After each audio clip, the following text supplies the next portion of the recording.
this awareness piece, a lot of us, especially around money, have not really thought of our own money story or how these things are coming up. So even, using like these 4 core money beliefs just to kind of check in with yourself and check in with like the people that are closest to you to understand them better and to understand yourself better.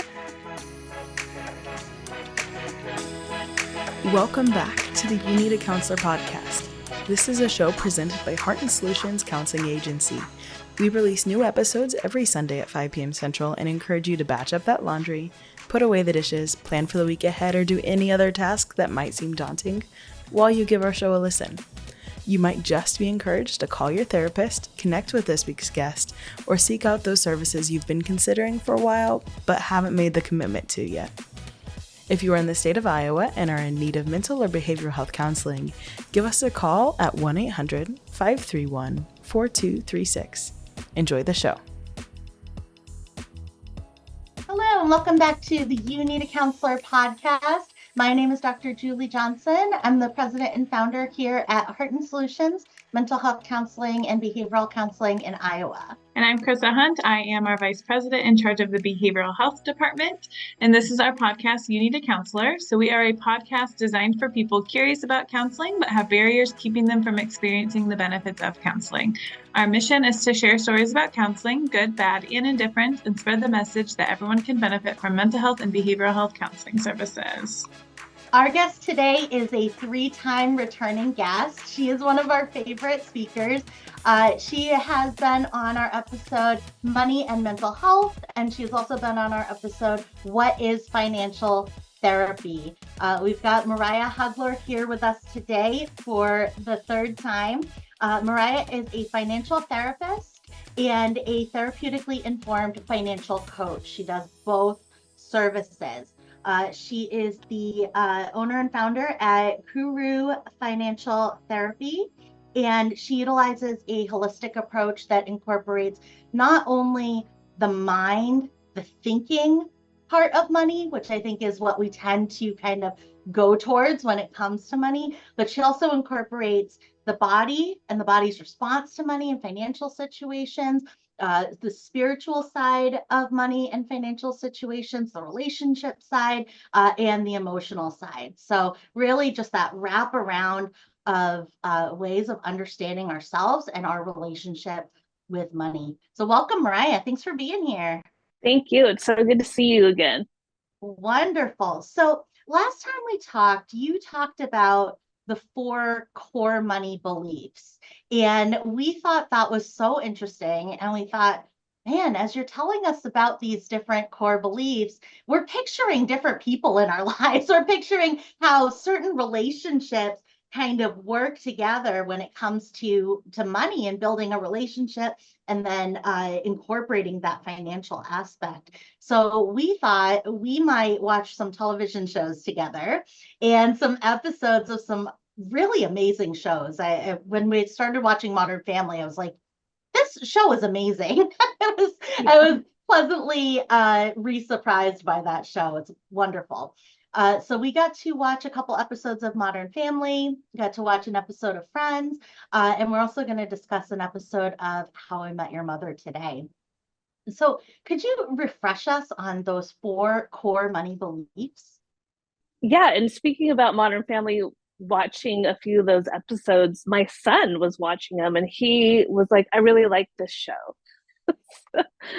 So we might have turned someone onto it as well.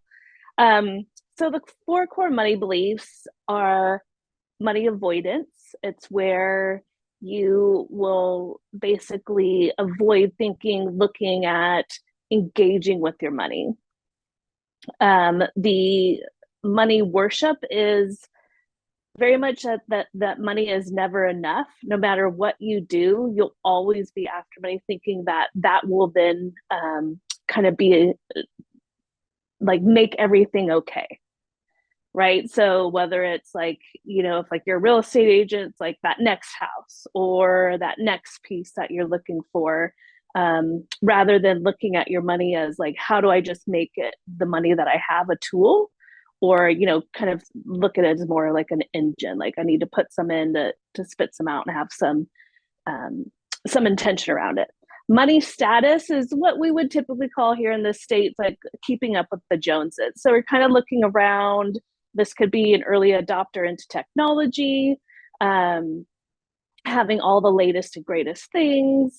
And yeah, something, like maybe it's Gucci bags. Like there's not necessarily a negative around it. It's just that those things are attractive to you, or that's how you enjoy spending your money.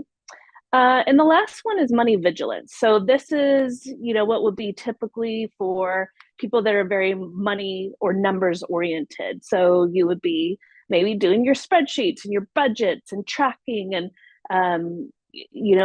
prioritizing saving, and just having a really good understanding of your money. So each of these four core money beliefs, I look at them as kind of a more of a continuum of where you can be.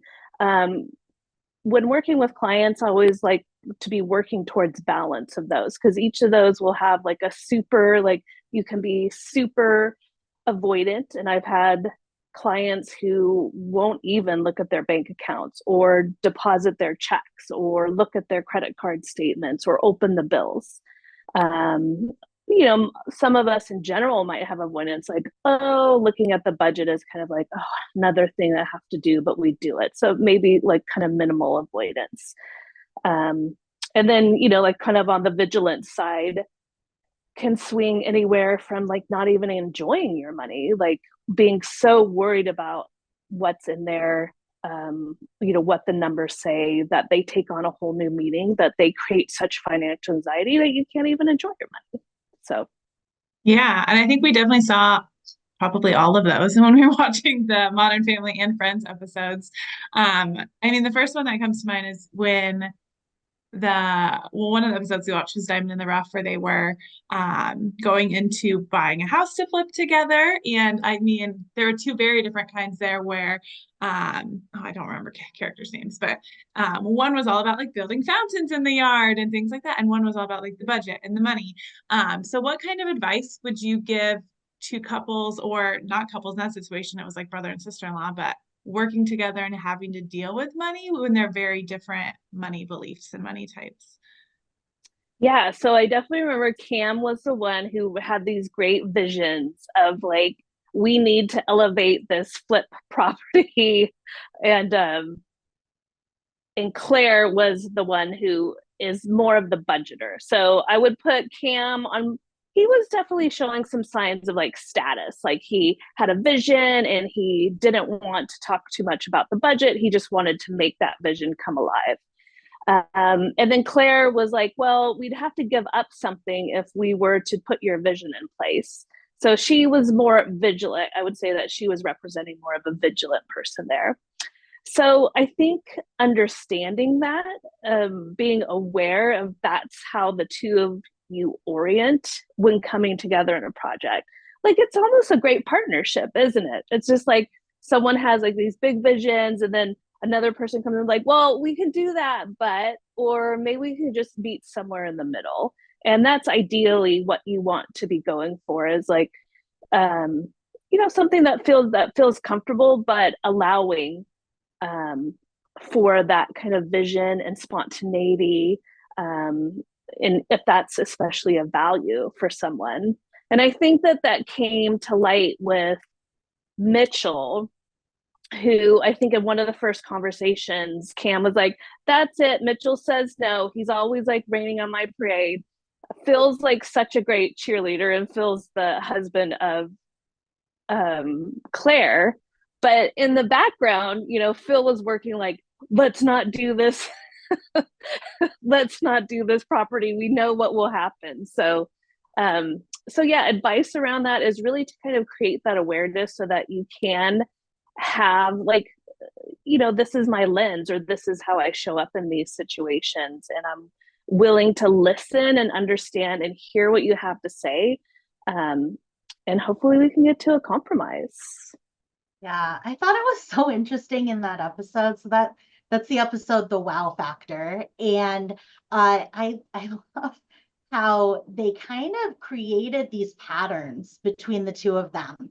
And so Cam would he would propose something very expensive and try to kind of hide what he actually wanted in that expensive thing so that Claire could kind of feel like, oh, well, at least it's not as expensive as this thing that he's proposing. And then how Claire kind of had her way of kind of getting things by Cam, and she would just start stating statistics, and she would say percentages, and she would say it's this percent of this budget, and it's this, and it would overwhelm Cam, and Cam would say, okay, whatever, do whatever you want. And I think that is so I think that's so relatable in all kinds of relationships, romantic or otherwise. I think it's such a great example of a relationship that's not a romantic relationship, but is a very close relationship. They're not only family, but they're business partners in this house flip and renovation.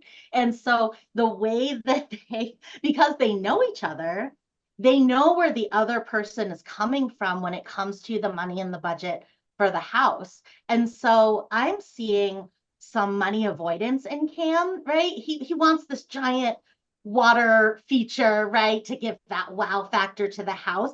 And it seems, on the surface, it kind of seems like status, and it probably is some status, right? I'm redoing a house, so I want it to be at this level.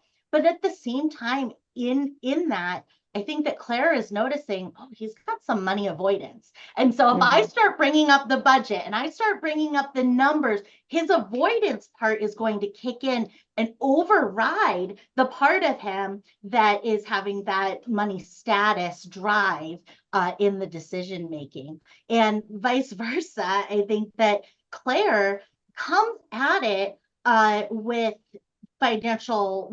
money vigilance. So she's all about the budget. She's all about the numbers. She's got all the spreadsheets going. But Cam is also able to utilize that, right? Because every strength is a weakness and every weakness is a strength. And so that is one of Claire's strengths, hugely a strength of hers. But Cam was able to notice that, and he knows her so well that he was able to go, okay, I'm going to utilize that, right? And so utilize that vigilance in the comparison. And then when Phil and Claire, so the husband and wife, that I feel like they were both showing money vigilance when they were deciding to buy the house. So Phil was coming in with money vigilance. He was coming in with anxiety about the financial situation, about buying this house to flip and the potential that they could lose all their savings, but also coming in with anxiety about their relationship, because he tried to have Mitchell be kind of the bad guy in there because he didn't want to disrupt his marriage, his relationship, which felt like it was coming from a very anxious place of wanting to please Claire. So it's just interesting how Claire can be so money vigilant in one situation with Cam, but then when she's interacting with Phil and Phil's showing his money vigilance, right, she kind of flips into a different mode because her motivation was not money vigilance for flipping the house. It was contribution. She wanted to contribute to her family and contribute to society. And it was a totally different motivation. I just think that's so interesting. Yeah, I remember what she was saying, something like she would just like make up some like random 1150 or it was just something, and it just meant to overwhelm and confuse Cam. And she definitely did see that in a weakness of him. And then I did learn, and I totally related to when Cam said, "You're just Trojan horsing this, like you're trying to make it, a way of like you're just putting it farther out there."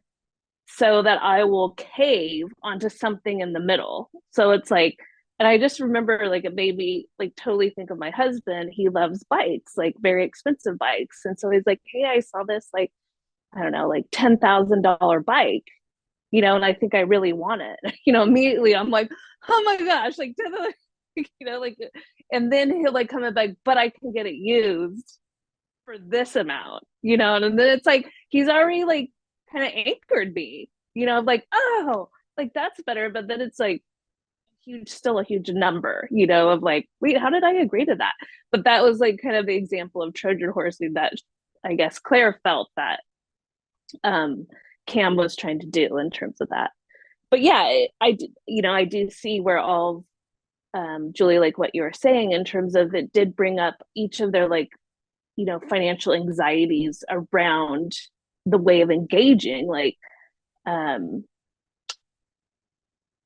Phil is very much like, he was very much an investor too, like with that kind of eye, but he did make mention of like, and she could potentially blow all of everything that we've worked for in our savings. So, just kind of bringing it up, like that's those internal things of like, that's, it gets us to that point of like, that's that activation or that response to like hearing those things of like, what are you going to do with our money?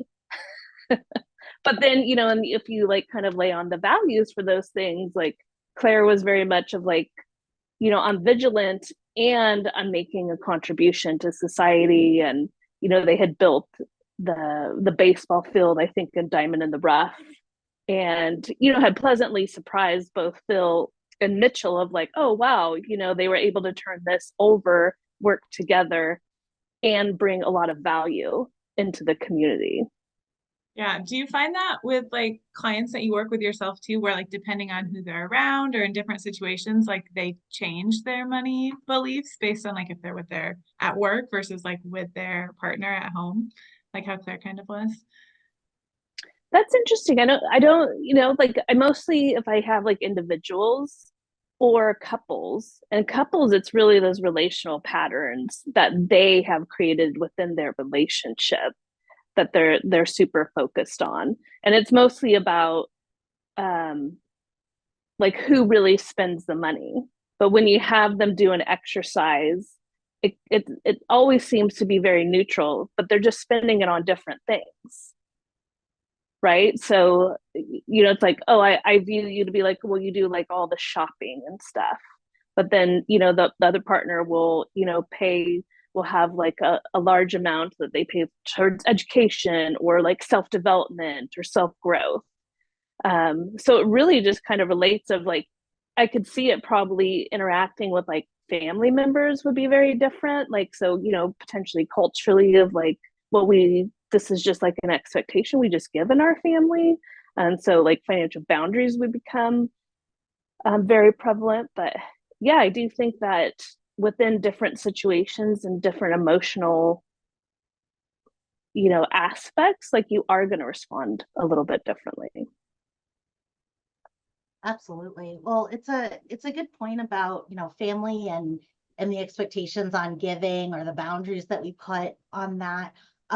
It kind of brings us into the episode Message Received of Modern Family, where Cam and Mitch are looking to pay for their wedding, and their wedding's getting a little over the top in terms of expenses. And so because they are budgeted out, they know how much over budget they are. And so they say, oh, we're going to have to sell something.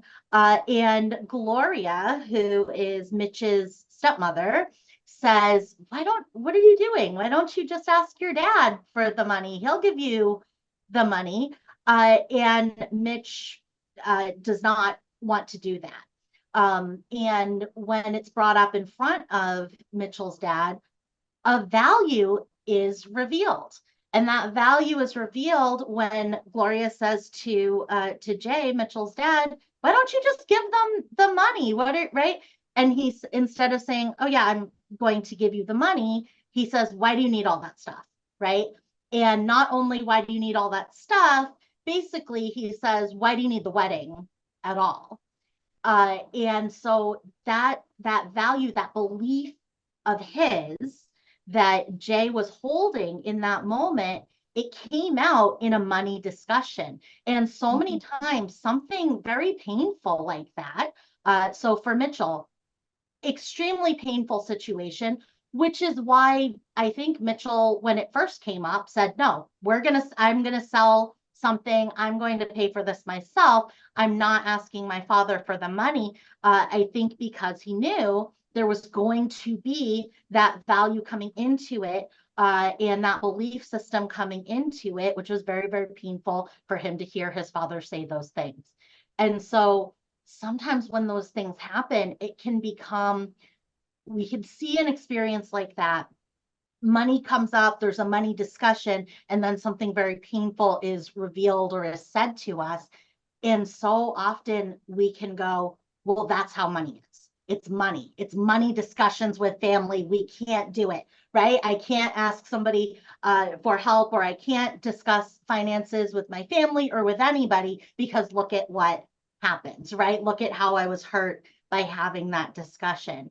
And it's so easy, I think, to get those things tied together in our minds because they are so interconnected.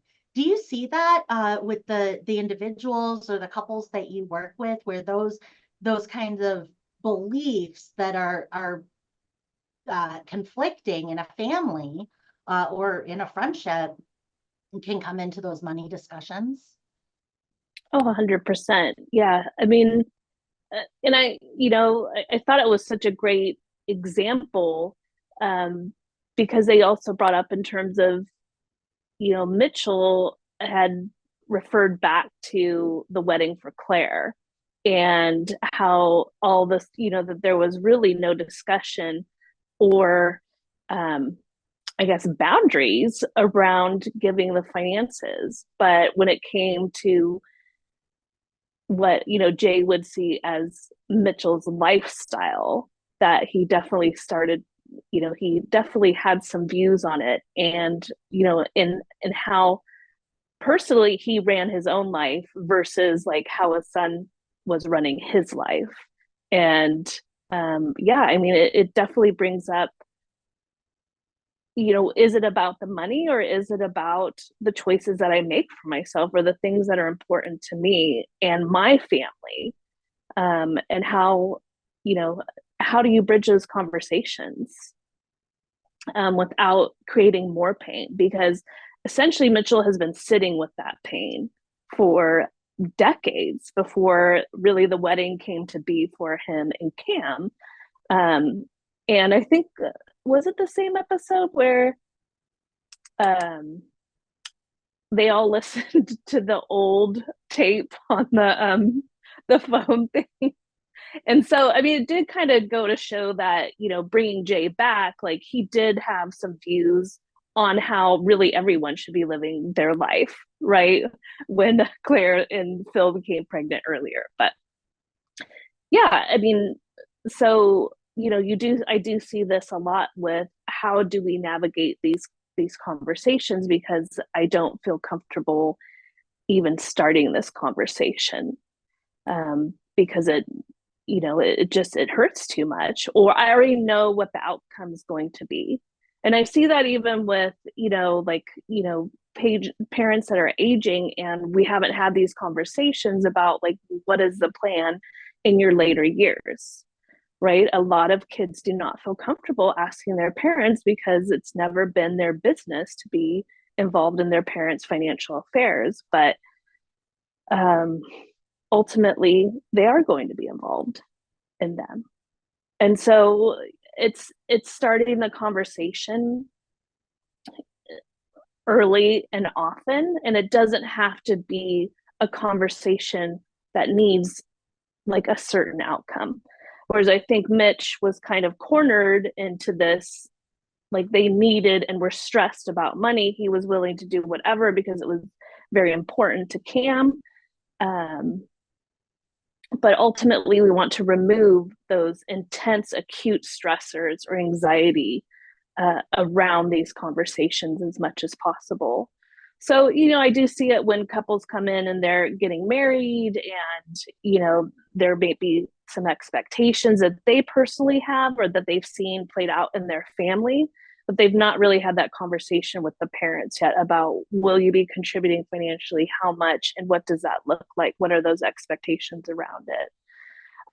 And then, being able to take that information back and decide if that's something that fits with your and your partner's values and how you want to navigate it. That. So that's an empowerment approach of taking on a difficult conversation. But the same with, parents too. It's just, it's slow, so it's not so overwhelming. Do people usually like come to you with advice in your sessions of how to have those conversations, or like do they ever like bring in family members to bring that stuff up to them, or like how do you recommend like bringing up like funeral planning or things like that to parents, things, weddings, things like that?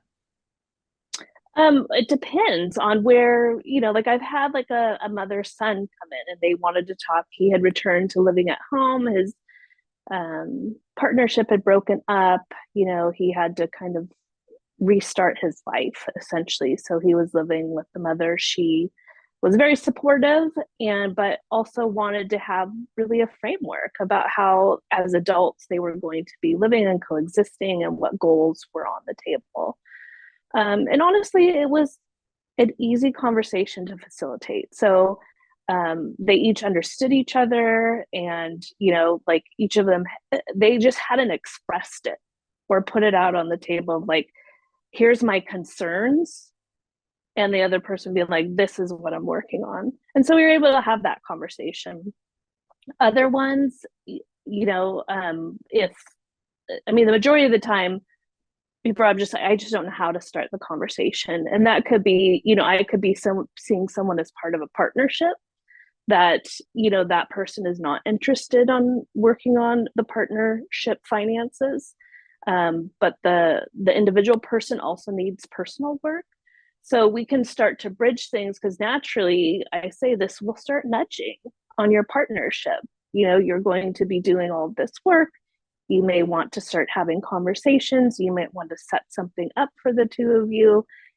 Let's practice on how to do that. Also, like, to children from, where there hasn't been a lot of financial boundaries in place. And now we have adult children and someone is focused on retirement and they need to prioritize that to not be dependent on children like later in life. So, but that's also a hard conversation to have. It's like, this is the way that it's been for so long. We've been getting this allowance. How do we start to terminate this? And, the approach definitely isn't like, there is the approach of just ripping the Band-Aid off, but it's really about looking at their values and, is that the approach they want to take? Or, why were you providing this source of income or additional support to them? And let's get clear in yourself so you can have this conversation and have it be supportive and loving at the same time.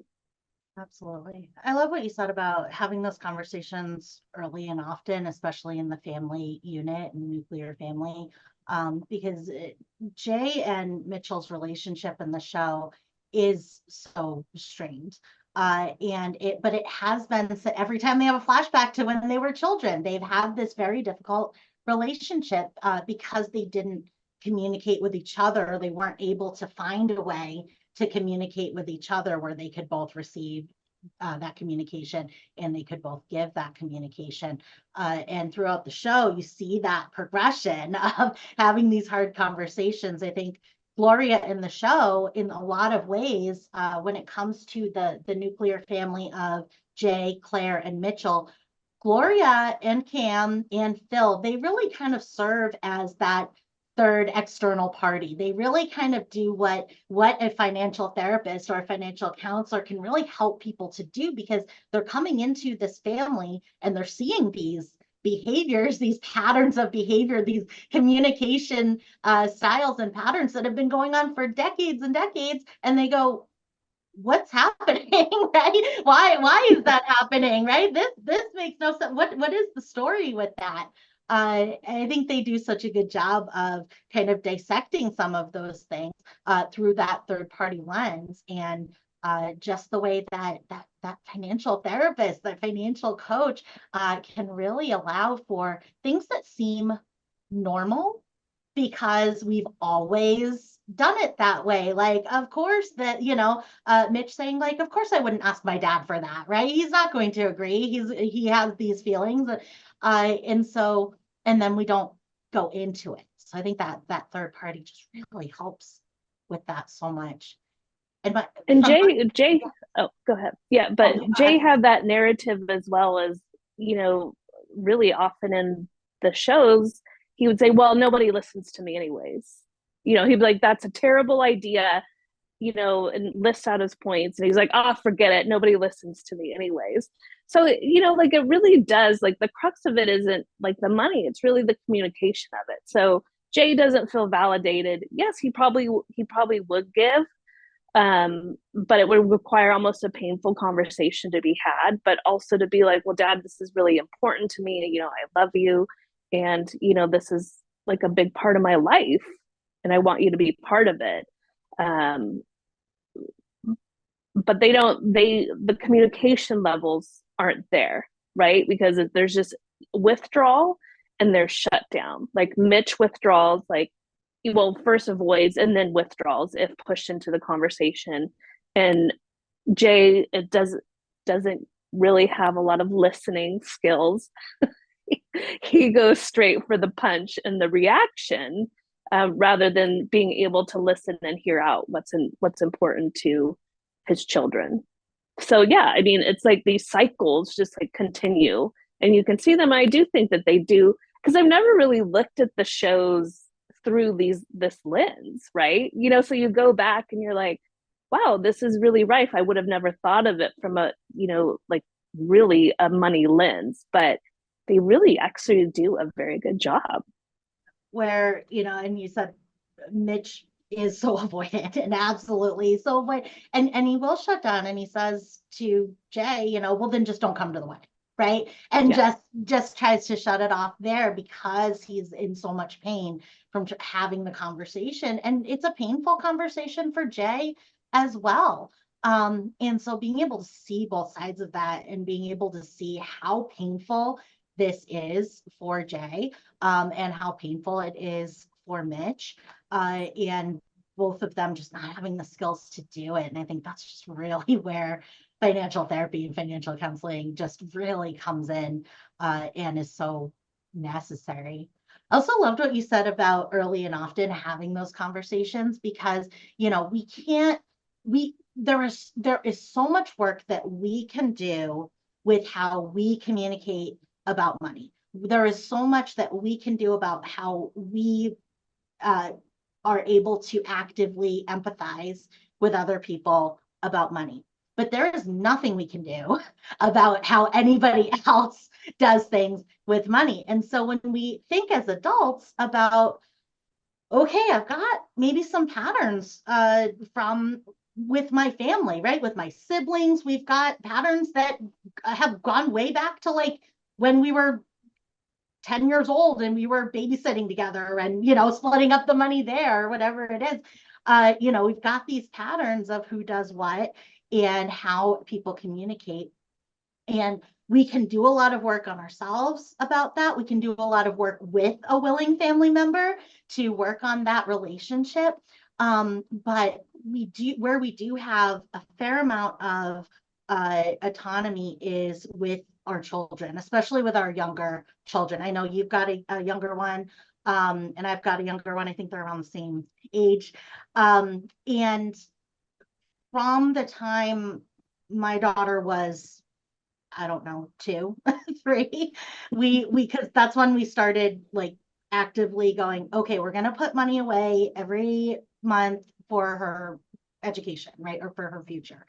And so we started saying to her, okay, when you are like graduate from high school, we will pay for, like, this is what we'll pay for. Like, we'll pay for an in-state school for you if we can.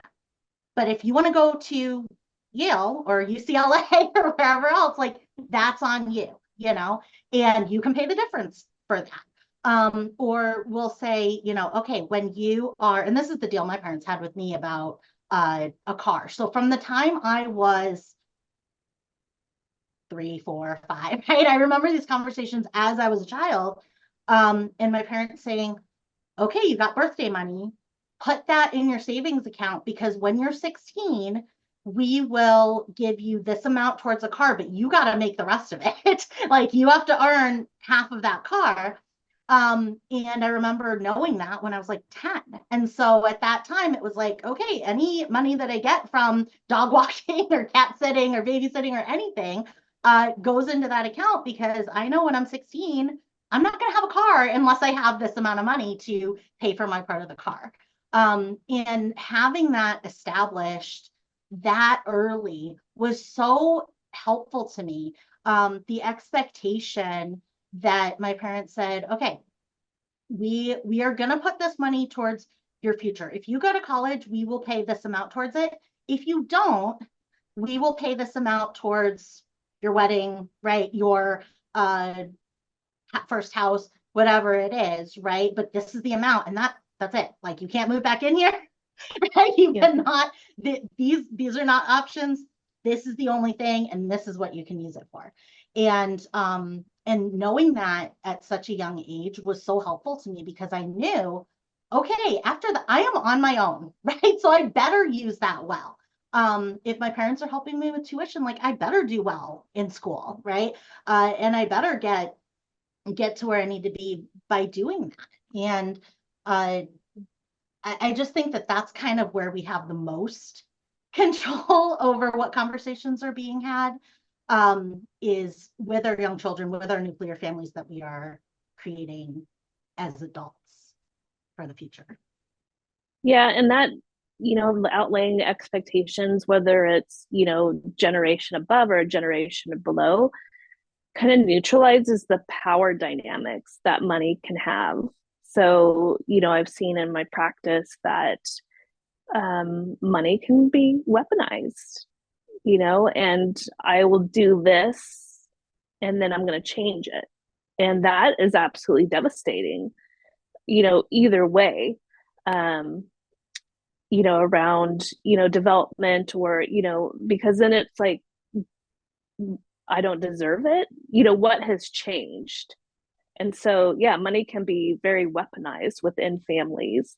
So, yeah, having a clear expectation and outlining and equipping, I also like what your parents did, what you're doing for your child is like equipping them with the skills to like look at money as a tool.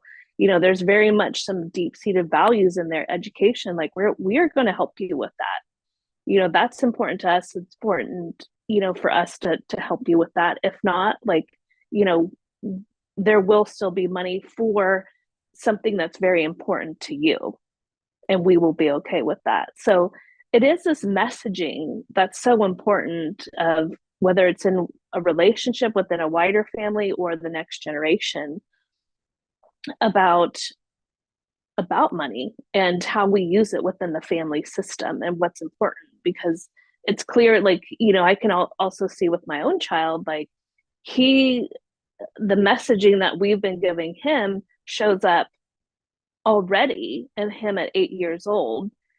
We went and got like a pizza from Mount Mike's. It was on a Tuesday. It was 25% off. It would have been $30 for a cheese, half pepperoni. And he's like, that's just way too much. And I was like, why do you think it's too much? And he said, it's just a pizza. And I said, I agree with you. Like, it is a lot for a pizza, but we're getting it on a discounted night and we all enjoy it.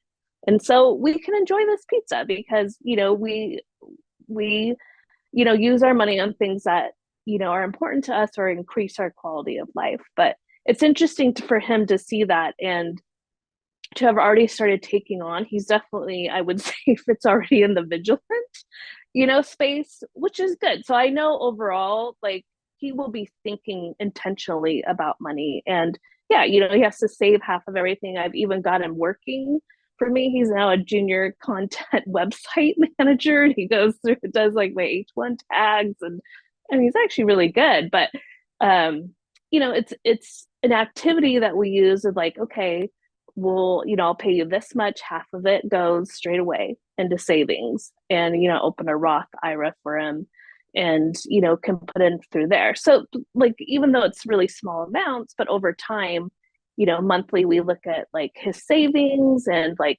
he's seeing it grow. He's understanding like we are building something for him. And yeah, I think you're really clear on expectations. Probably something I could like when and what the money will be used for. I feel like I get really activated. It's like, when am I getting a phone? It's like my first initial is like, you're not. Like, I'll say it's like, well, that's not appropriate either. I mean, I will say that with like, with financial education or trying to be intentional, and again, like, no, I'm not always perfect at this, but with trying to be intentional about money, about all kinds of budgeting with my daughter. So we'll talk about money and we'll talk about budgeting. And if she's like, oh, I want this thing, I'm like, yeah, like, let's take a picture of that. You can add it to your Christmas list. Like, who do you want to add it? Do you want to add it to grandma's Christmas list? Do you want to add it to Santa's Christmas list? We were at Walmart yesterday and she was like, that's Fitbit watch or whatever. And I was like, okay, yeah, let me take a picture of you with that. I'll email it to myself. Like, do you want to add it to grandma's or what? But also saying like, how much is it?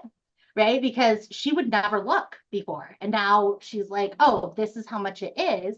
And I love her having her own money. Like, I love that she has those little opportunities to like, yeah, if you sweep the floor, I'll give you $2, right? And because she can do that, she can earn that money. And then I never have to say no to any purchase. Like, if she wants to throw her money, flush it down the toilet for fun, like, okay, did you have fun? Did you have fun doing it? Right? Because I can say to her, like, well, you don't have enough money for that, right? But I don't have to use my value system to say, that's not something that we should buy, or that's not something that you should enjoy. It's like, do you have the money or not? Right. And same thing with food, right? Like, okay, are you still hungry? Did you eat a vegetable today? Right. All of that stuff, those kinds of questions, as opposed to like, no, you can't have a Kit Kat bar for breakfast. Right. It's like, okay, what healthy food did you eat this morning? And then like, yeah, probably you can if you're still hungry, right? So just not having to say no to those things and not having to make a value decision like Jay did with the money, where he was like, no, I'm not going to finance a gay wedding because I don't think you need a gay wedding. Like, he was in that situation, but I think that being able to have the actual conversation about it and be like, look, I don't like, are there places in the budget that you want to, right? Like, at least I can help you in that way. But instead what he did is he made it a value conversation. And he said, nope, this is what I believe. This is how I feel. As opposed to like, okay, how can I help you with the situation that you are in? Because that means never, ever having to say no to anything. It just means pointing out the barriers or the boundaries to what they're trying to do. So yeah, those budgets, energy budget, right? Like, I don't think we can go to the playground right now because you are exhausted, right? How do I know you're exhausted? Because you're like looking like this, right? And so being able to say like, no, you don't have the energy in your budget right now to go to the playground. But if you go lay down for 30 minutes, like, yeah, maybe you will have more energy in your energy budget. And then we can go spend that on the playground. Chrissa said like at the zoo with the stuffed animal. Do you want to tell that story? Sure. So Julie and I went with her daughter to St. Louis. We actually went up with our podcast editor, Marta. And Monica had her own money in a purse the whole time. That's her daughter's name.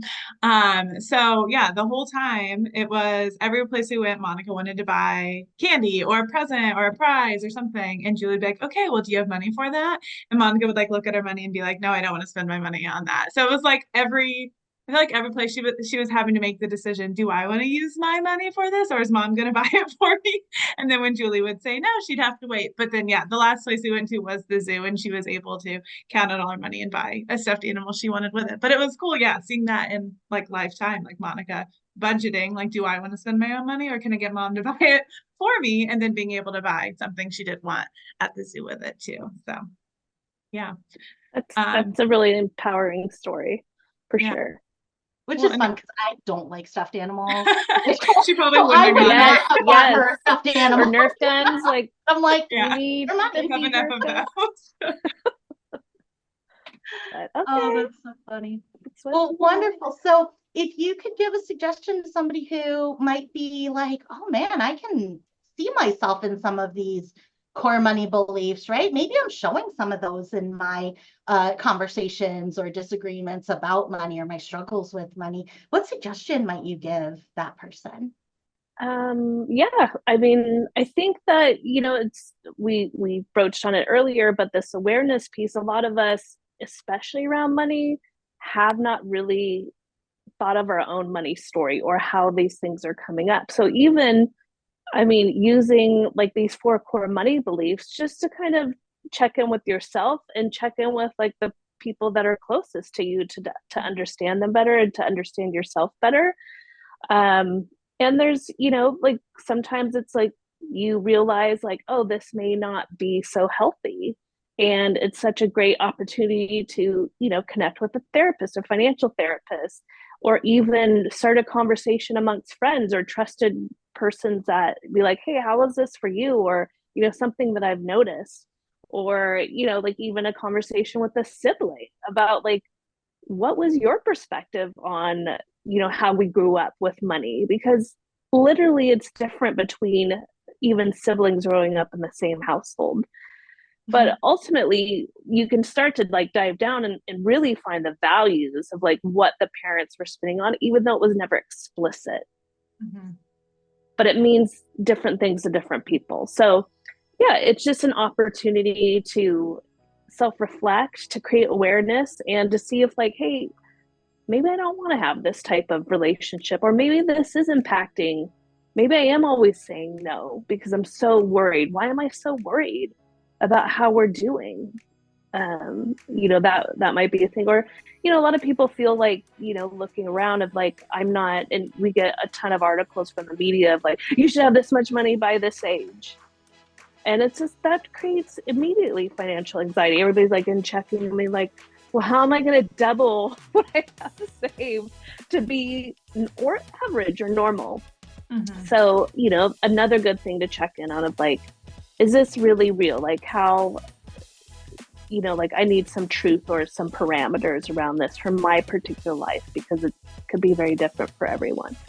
Yeah, absolutely. So thank you so much for being here. I feel like we could do like a million more episodes because every time, we watch a TV show now. It was funny because my husband was watching it with me and he was like, okay, what was that? What did that have to do with money? So I had to like explain it to him. So maybe he needs to read about the money beliefs too. But yeah, if you are interested in learning more about financial therapy or counseling with Mariah, her website is korufinancialtherapy.com, KORU. I'm Mariah Hudler, and I need a counselor. And I'm Chrissa Hunt. And I'm Julie Johnson, and we need a counselor. And so do you. Bye.